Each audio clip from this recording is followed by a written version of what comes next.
Whoa. Yeah, man. That's all we were saying all night last night at the AAA is the Miami Heat. Looked like the Heat had 10 guys on the court, man. Just all over the Cleveland Cavaliers last night, 98-79. And what a defensive effort by the home team.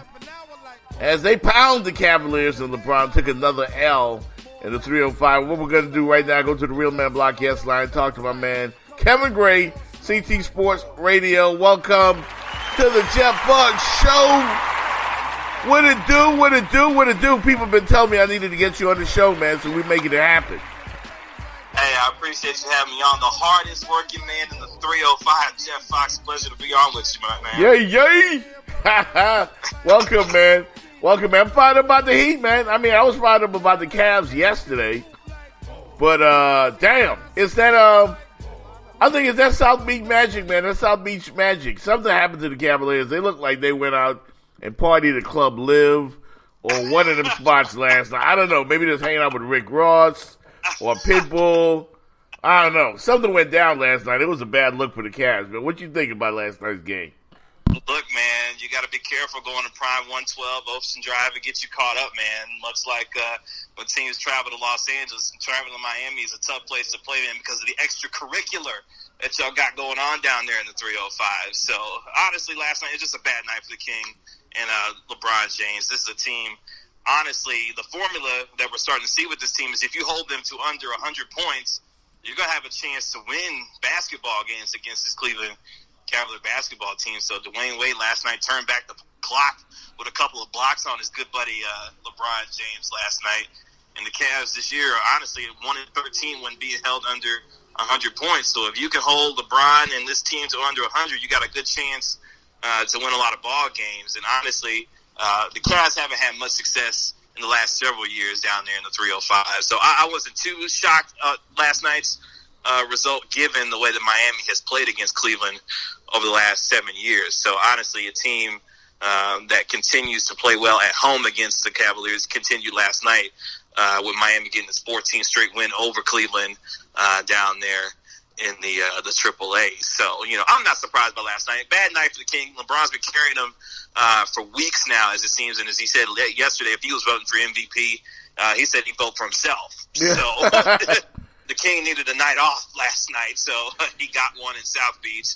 And they lost, obviously, in a big way to your Miami Heat. So yeah, you know, like the great R&B singer Tank once said, he's just one man. You know, yeah. and LeBron, I mean, he was the only guy out there. It seemed. I mean, Rodney Hood, you know, would pop up every now and then. But once Kevin Love went outside of that game, man, that was all she wrote for the Cavs. And I can't figure this team out. I mean, they just beat the Raptors 132-129. They came in on a 5-game winning streak. I thought Cleveland was rounding into playoff form and starting to look like the team that most of us predicted would come out of the East. After last night, I'm not so sure. I mean, I know it's just one game, but I don't know which Cleveland team is going to show up. Yeah, and I don't want folks to have a knee-jerk reaction to what they saw last night. Obviously, they were held to a season low in the first half with only 34 points last night. But this is a team, honestly, that is only worried about getting themselves rounded into shape as they get into the playoffs. I still believe that this Cleveland team is still the team to beat in the East. Obviously, Boston is dealing with its own injuries with Kyrie Irving, who's out 3 to 6 weeks with his own knee injury. Toronto still has yet to prove that they can beat the Cavs in a meaningful series and situation. And as good as Toronto has been, the one question that continues to loom over them is, can they beat LeBron James in a 7-game series?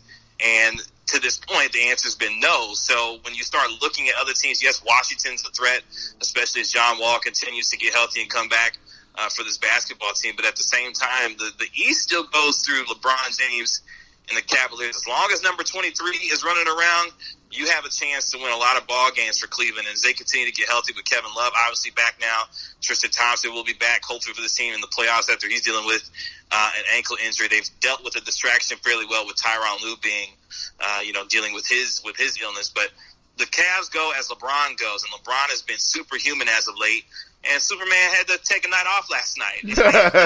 It took it easy on his buddy, Dwayne Wade. So I think folks who overreact to what they saw last night don't know what they've seen over the last 15 years when it comes to LeBron James. And as you know, LeBron James is a force to be reckoned with come playoff time. So I think the Cavs will be fine, and they have an opportunity to still win the East moving forward. So you know what, Kevin? After the game last night, LeBron went and gave D Wade an extended hug.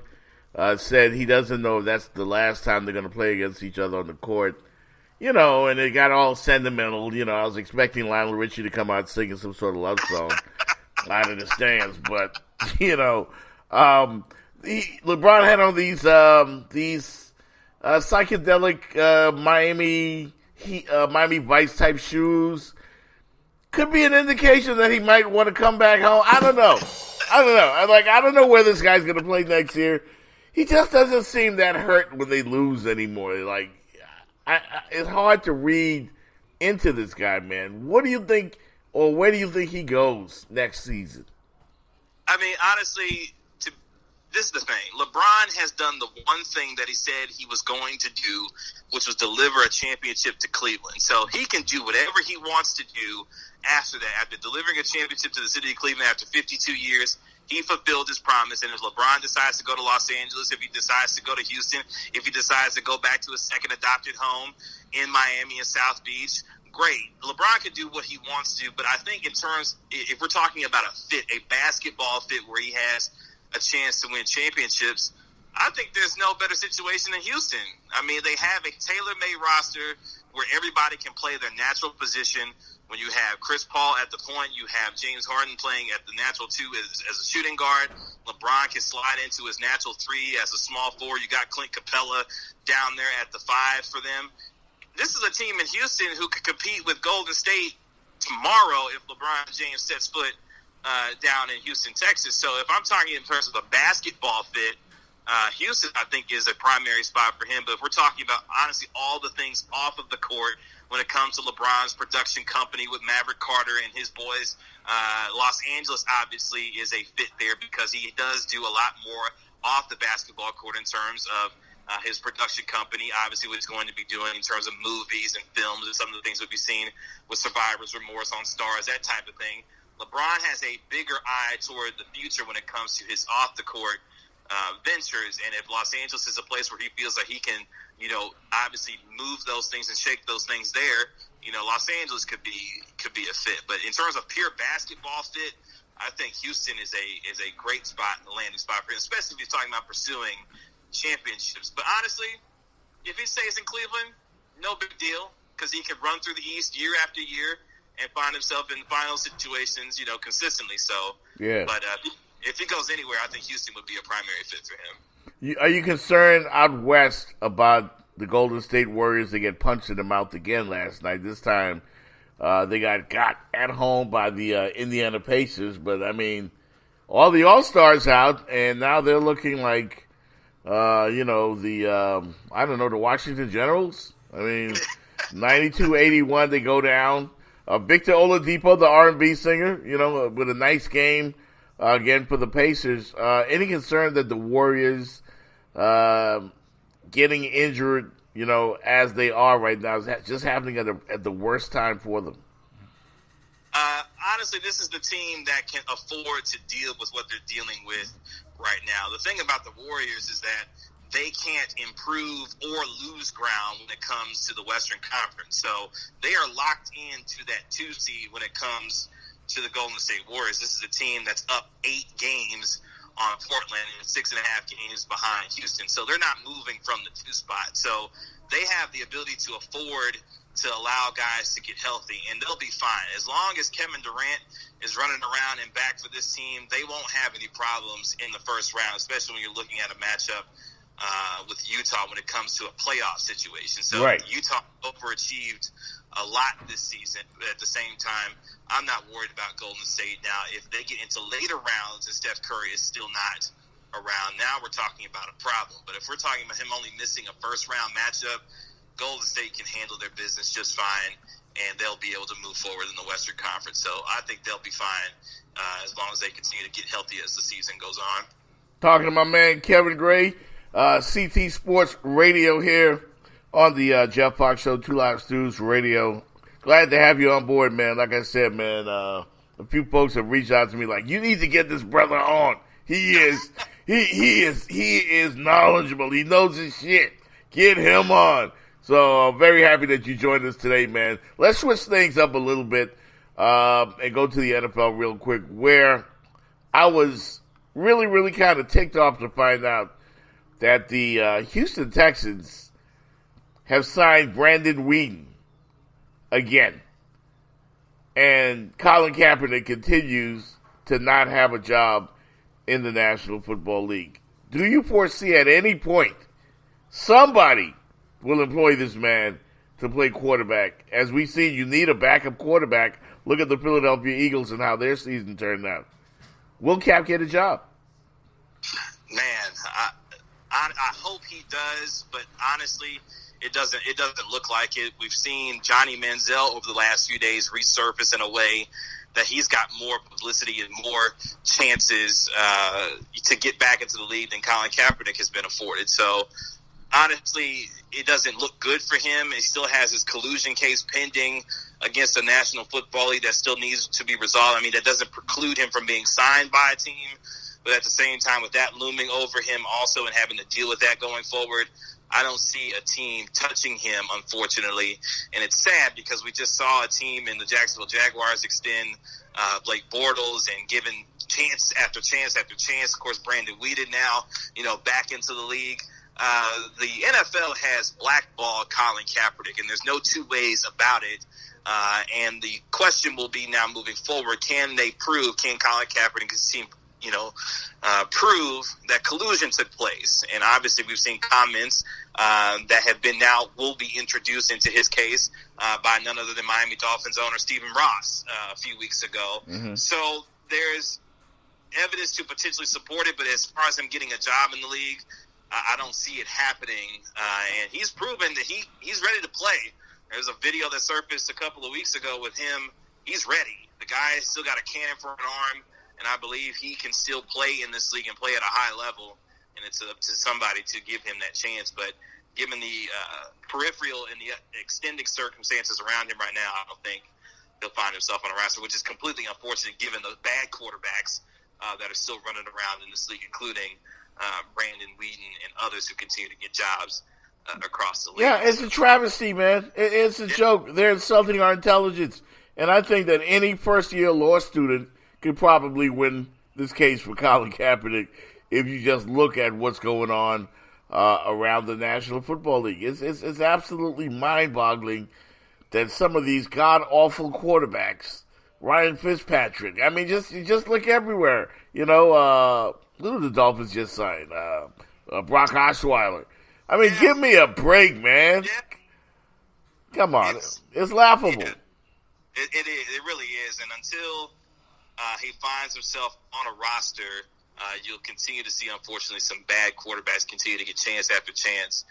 But Colin Kaepernick obviously deserves to be on a roster somewhere for somebody competing for a starting job or starting in the league. So yeah, they got to get over it. And the fact, I love Johnny Football. I loved him from Texas A&M, from the college days. I know he was kind of a wild boy partying, but I see that the Patriots interviewed him before the workout, and they talked to him again after the workout. If you would have asked me, if I were a betting man, I think if Johnny Football gets his head right, he will get an opportunity. He'll probably have to go the CFL route to show how bad he really wants it. But I think they're more inclined to give this Johnny Football kid another shot in the NFL. And to me, it's looking that way. What are your thoughts on that? Yeah, I mean, to honestly, in watching some of him and some of his interviews and the way he's comported himself over the last several weeks and months, I think you could see a tangible change in Johnny Manziel. He's obviously gone on a public tour to try and rehab his image. And so far, at least in words, he sounds like a changed individual, especially now knowing some of the actual things that he was dealing with from a mental illness standpoint, which obviously is something that needs to be taken very seriously. And it sounds like he's taking very seriously. So on the surface, it does appear that Johnny Manziel is a changed man. But as he said during his pro day yesterday, that until teams get a chance to sit down and actually talk to him, see him, and see how he is comporting himself, a team will not give him a chance in the National Football League, given what we've already known and seen from Johnny Manziel. So I think he will eventually find himself at least having an opportunity to getting back into the league. He's going to be in the spring league down in Austin, Texas this spring, trying to put himself in a position where he's getting better week by week.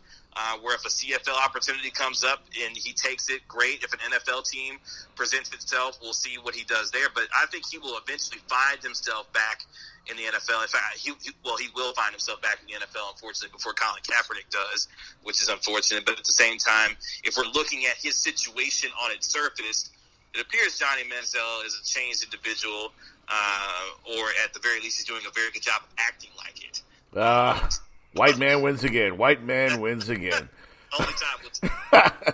Jeff Fox with Kevin Gray, Clutch Talk Sports Radio, here on the Jeff Fox Show. Kevin, man, you're the New York Giants front office. Are you really going to give up on Odell Beckham, man? Are you really going to let this guy walk for 2 first-round picks or whatever you can get for him? Are they really going to make that move? They're not going to let him walk. That's for sure.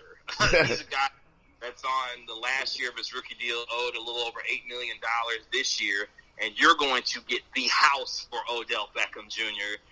If you can get it. Now, obviously, the Giants have said that they want at least 2 first-round picks for Odell Beckham, which kind of tells me, it indicates to me, they aren't necessarily serious about trading Odell Beckham, but more so putting out veiled threats that, hey, this is a guy that could potentially be on the market. But if you're the Giants, no, you don't trade Odell Beckham Jr. This is the best player on your football team, and what you've tried to do in this offseason is put the Giants in a better position, if you're Dave Gettleman, the GM of this football team, to surround Odell Beckham with guys in the offensive line who can better protect Eli Manning. They just gave Nate Solder one of the richest contracts in NFL history for an offensive lineman. They have rookie year. Mm-hmm. Obviously, they're trying to get a little bit more out of Eli Manning by bringing in Pat Shurmur from the Minnesota Vikings as former offensive coordinator. So they're trying to do things to surround Odell with talent to help him get better.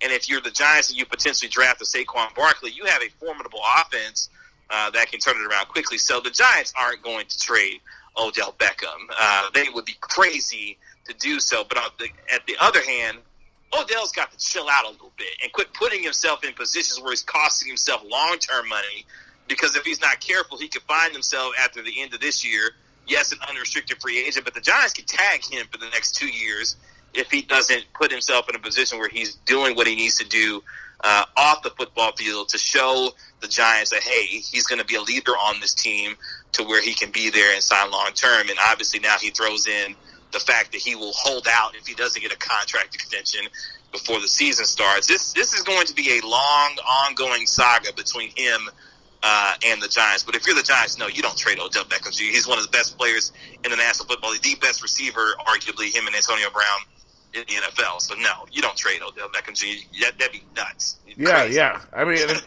and if you do, you better get a Herschel Walker type deal for him, right? Yeah. You know, I mean, I want dividends for years if I'm a Giants fan.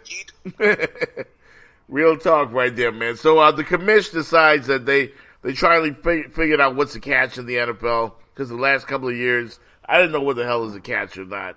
You know, I still go back to the Dez Bryant play, where my heart broke for those Cowboy fans out there, man. Yes, we appreciate that. Thank you. Yeah. My heart bled for you guys, man, because you were robbed. It was an injustice. Yes. You know, and they finally seem to be getting it right. I still got a feeling, though, we're going to have some controversial calls at some point where they somehow find a way to mess it all up. Your thoughts on the decision, though, to finally define what is a catch and what is not a catch in the National Football League? Yeah, I think the NFL has finally gotten it in terms of simplifying this rule. Obviously, this is an offensive league, so why not make it to where offenses can benefit more, obviously, if you're going to make it an entertainment product in terms of more offense. And what better way to make and create more offense than to ease up on the catch rule? What was frustrating about the whole catch rule situation is that the referees were trying to tell me what I wasn't seeing on the screen. As a fan and somebody who watches football, I know what a catch is, and I believe and know how a catch should be completed. But the referees were trying to tell me I didn't know what I was seeing or believing when it came to a catch. So honestly, this goes all the way back to the Calvin Johnson rule, the Calvin Johnson catch way back when. And then, of course, we were haunted by it back in 2014 against the Green Bay Packers. So good on the NFL for at least simplifying this rule to ensure that everybody has a much clearer understanding of what a catch is going forward, so that these offenses can continue to put up the kind of points that they do, but at the same time help me as a fan know and believe what I'm watching instead of trying to convince me otherwise of what I saw on the football field. So it'll be interesting to see how it plays forward. Hopefully it'll be much more clear as the season goes on, this upcoming NFL season. No doubt. It's my man Kevin Gray, Clutch Talk Sports Radio. Follow him on Twitter at CT Sports Radio. A member of the X Squads, no doubt. So that's my brother from another mother here on the Two Live Stews Radio. Kevin, I know there are a lot of people in the chat room that are familiar with you and your show, man. But for anybody just jumping in or chiming in, man, let them know where they can find you, what days, and all the social media info. Man, I appreciate it. I feel like I've arrived a little bit on the Jeff Fox show. In the 305. But yeah, you can find the Clutch Talk Sports Radio live show every Monday and Friday on the Sports Radio America Network from 8 a.m. to 10 a.m. Eastern Standard Time. That's available on sportsradioamerica.com, TuneIn Radio, and the TuneIn app. Like you said, you can follow us on Twitter at CT Sports Radio and like us on our Facebook page at facebook.com/Clutch Talk Sports Radio. And we do have our podcast. You can find that on iTunes, SoundCloud, Stitcher, Google Play, Spreaker. Just search the words Clutch Talk Sports Radio. You can listen to any episode anytime for our show. But we appreciate the opportunity to be on with the Jeff Fox show. No doubt, man. We got to stick together. Yeah. we all we got. Definitely. Yeah, that's all we got, man. Hey, I appreciate you, Kev, man. Let's do it again sometime, all right? Hey, we'll do it again soon. Talk to you soon. Yes, sir. Thank you so much. Kevin Gray, man. CT Sports Radio. Bringing it. I like that brother, man. He is knowledgeable. Nothing I like more than an intelligent black man. So we'll get into more conversation around the NBA